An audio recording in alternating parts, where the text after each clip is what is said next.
Hi guys, I'm Exodia Yu-Gi-Oh! And I'm coming to you with my top 16 regional deck profile from the Frankston Regionals in Australia. So let's get this underway. So first up for the main deck, we are playing 3 Ocean Lord Kairyu-Shin, obviously staple, main monster of the deck, helps you stun them out. We are playing 3 Electric Jellyfish, also stable. This card just lets you summon out Kairyu-Shin when you don't have the field spell, helps you search and establish your lock, also has a negate, doesn't destroy, but stops spell and monster effects, and negates 600 every time it does it, and that's permanent, so it gets big, it can become hard to deal with. I also played 3 Gamma and the 1 Driver. I felt like I needed to play this card because so much stuff in this deck gets affected by Ash, even Crow, which you'll see in the deck in a second. Also, it just gives you a really good chance going second because you got to out certain things and to slow them down to make the board easier to deal with. The one-ofs, we played 1 Doomkraken, 1 Gamma Seal, 1 Frostosaurus. Frostosaurus I played because you obviously need a normal water for Fish Sonar. It was the only one I had access to. In retrospect, this should actually be a Megalo Smasher. It's really awkward to summon if you draw it. It's really bricky and clogs, so it's just better off playing a Megalo Smasher. It's a high attack level 4 water, and you can just summon it, so that's a lot better. For my spicy tech, one of my favourite cards of all time, I played Nearest Patient Grand Mole. I had an extra spot, and the idea behind this card is that I could summon it and apply immediate pressure. It does add a lot of problems. It actually works very well with Gamma Seal because you can attack, bounce it, and Gamma Seal something else. So that was quite neat. It actually came up. I'd summoned it and people were like, oh, what the fuck? So, yeah. I also played 3 Legendary Ocean, 1 Mystic Mine, and 1 Terraforming for the Field Score package. Obviously, Legendary Ocean is mandatory in this deck, facilitates your combo. Mystic Mind, a lot of people don't like seeing this card, but it's kind of mandatory and you do have to play it when you're playing Rogue, especially at major events. You need something to sometimes slow down the pace and let your game to an advantage to help you set up. Came up a lot, helped a lot, definitely glad I played it, but yeah, it's sort of something you have to play. It's not fun for other people, but it is definitely fun for you. I played 3 Fish Sonar, as I mentioned. That's mandatory. Searches half the cards in your deck. Yeah, so no really other reasoning besides that. You just need to play it. 3 Pot of Extravagance for draw power. I've tested Pot of Prosperity, but I'm sort of settling back to Pot of Extravagance. The reason for that is even though you can find the card you want with Prosperity, sometimes you just want to draw more cards in this deck, because if you open a certain card, you need more than 1 card to sort of set up your combo or start, or just like sort of keep yourself in the game. So definitely prefer that over Prosperity, having tested both. I played 2 Foolish Burial Goods. In retrospect, I would definitely cut this to 1. It clogged a lot. It's not real. I'm finding it's really not needed to play 2. It's just fine at 1. The actual one-offs that I have is 1 Fury of Kairyu-Shin, 1 Sea Self-Attack. Really, really great. They serve their purpose. This searches Torrential Tribute. Sea Self-Attack, really great card. I could argue you could play it at 2, but I'm pretty happy with 1. I'm just worried about it clocking, but yeah, sort of does what you need to. For traps, I played Sea Thel for attack. This card is the best card at trapping the deck. Protects your back row or face-up back row. Also allows you to run over bigger monsters with your Kairyu-Shin because it's other effects to destroy. There actually is a really neat combo with these cards. So with Sea Self-Attack, what you can do, this has an effect at the start of the battle phase. You can summon a water from your grave. So what the combo can be is in the battle phase you summon it. You trigger this effect to banish and protect your face-up cards. This then misses its timing to destroy at the end of the battle phase, and the monster comes back in the end phase and you get to keep it, which is cool. So it helps you like regain resources and get advantage. It's really funny when you summon back Kairyu-Shin or something with it, and you out their board because it then wipes it, and then they think it's going to be gone and they're going to be able to deal with it, and it just comes back. Also, summoning back Jellyfish is really funny because you get that free again in the battle phase. It can help you deal with some cards if they're trying to push. Really, really, really good combo.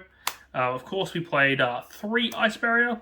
This card is excellent in this deck. You can send it, you can search the Dragon Lord, or you can search Gamma Seal, which comes up when you're trying to out boards. I think in retrospect, it came up a lot, but I'd really like to play it at 2 because it does clog, and playing one Foolish Berry, you don't need any more than that. There's no real reason. It sort of fills its purpose, and I think it would be perfect at 2. So that's something I would definitely be changing. Mandatory 3 over in this deck, especially because of how slow you are. You've got to play There Can Only Be One. It helps you gain a bit of advantage, especially slow the game down. If you don't draw a combo, your combo gets stopped. No other reason beside that great card. Stops most of the thing in the format. The only thing it doesn't deal with is obviously Branded, which isn't much of. But yeah, really helps in the Sprite Max up for sure, and like every random thing, a lot of decks can't deal with it. I played 2 Torrential Tribute. This card, over for Pawn and Out of Sight. Won me so many games. There's a massive blowout. People just play into it without realizing it. There was a game where something really funny happened.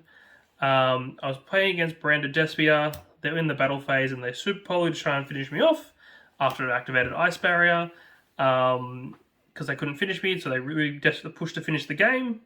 And what happened was I flipped Torrential Tribute. I said, "Do you have a response?" And they said no. Then I flipped the card on my side, which is Shadow Imprisoning Mirror, and it was an absolute blowout. Stopped all their floating effects, and then sort of couldn't play from there with the lock established and everything. The last trap we played was one Kairyu-Shin Dark Reef. I would definitely cut this card. This card is horrible. Don't play it, whatever you do. It's got a good effect, but in this deck, it doesn't serve a good enough purpose to play it. Because when you draw it, it feels bad. You don't really want to activate it. And yeah, just never came up. I'd just rather it be a better trap. So that's definitely coming out of the deck. So yeah. Definitely come out of the deck. So, moving on to the extra deck. So in the extra deck, you don't really have to play anything in this deck. I just sort of played options because you are playing Extravagance. You don't really care about your extra. But we played 1 Dragite. Guess you want a gate if you have a water in the grave. Does absolutely come up. We played 1 Psyframe Lord Omega. This is really good if for some reason they hit something like they try and crow your trap, or they try and ash one of your searches. You did this, you rip card of a hand, really good in this because you're trying to push and get a bit of advantage, and then it comes back and you can push with advantage with it. So we've got some really cool interactions like that. 1 Stardust Dragon, I just like this as an option, never used it, never came up. But the premise is good, stops you from destruction, tries to protect your lock. 1 Scarlet Red Dragon Archfiend. I like this for the Audition time, especially if you're going second and they activate something and you do this, you can blow them out with this, burn them in time. So that was the theory behind that. 1 Colossal Fighter, just because I need another level 8 Synchro, and it's annoying and it summons itself back. Then we played 2 Geomath Mech Magma. I actually do play Math Mech, so it's a bit of a tribute to that deck. Do like playing it. But the reason we play in this deck is that it does allow you to push and apply pressure. It does pop cards. Along with that, we also play 2 Geomath Final Sigma. This is also fantastic. The theory's there. I've never actually summoned it yet. But the idea is if you were to gamma them and you summon that, and you can do it, and you can summon level 4, which you have a couple in your deck, you can synchro into this and you can push for game, and sometimes some decks just can't out it, so the theory's there. Can win games. Of course, for the times you had 2 Dragon Lord on field and you for some reason wanted to make a rank 5. I played Volcasaurus just because it burns for damage in time, also can help push for OTKs along with the 1 Gaia Charger. For rank 4s, I played 1 Onarch, 1 Dweller, one of the best rank 4s in the format, 1 Cowboy for game, because you are playing a slower deck, so sometimes this can come up. You go into time, you spam a rank 4 with your Jellyfish, summon a rank 4 from your hand. Probably your Megalo Smasher if you're playing it, or just another Jellyfish, and you could burn them for game. Of course, 1 Water Charmer. So, yep, just so you can make it. Generic sort of water thing, helps you crash add stuff back, so that's not too bad. Moving on to the side deck, playing 3 Cyclone. I think this format, with the way things are going, Mystic Mine around and stuff, can be a bit of a pain. I feel like even though you can out it with you can out Mystic Mine with your actual trap by banishing your monsters and then making it resolve in the end phase. Having this card is never good. Helps out problem cards. I think Back Row Remover is mandatory at the moment. I played 3 Imperm for going second. Starting to realise that with Gamma and Imperm as playable games, I was citing this a lot. This really should be in the main deck. You don't always win the dice roll, so you want to give your ability to play. Once the lock's set up, you're pretty unbeatable most times. As long as you can protect it, you know how to play around interactions correctly. Yeah, really great card. Just was good in the side, but prefer to be in the main. One card, as I mentioned, will not be coming out of my side deck, is Shadow Imprisoning Mirror. This is an absolutely broken card, this format. This Rex Tearlament, Rex branded, even messes with Sprite. It's fantastic. If you're playing a deck like this, can afford to play it, then yeah, 100% play it. 3 Soldier Judgment win for when you do go first. Just give you a little bit extra protection, so you can obviously establish the lock, keep it up, and just grind the game out. 3 Anti-Spell. This is for Runic. This is the one that stole me some games. I didn't win a single match against them, though. That matchup is incredibly hard. I'm probably thinking about putting it in Imperial Iron War in the deck because I just need a way to deal with all the spells, and they can't resolve if they can't banish.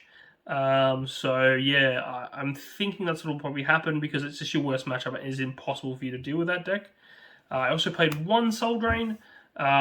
Soul Drain, good in theory, but I'm going to cut the card. It never came up. Everything else seems to handle everything fine. And that's pretty much it for the deck profile. If you do have any comments or questions, please leave in the comment section below. Please like and subscribe, and thank you for listening.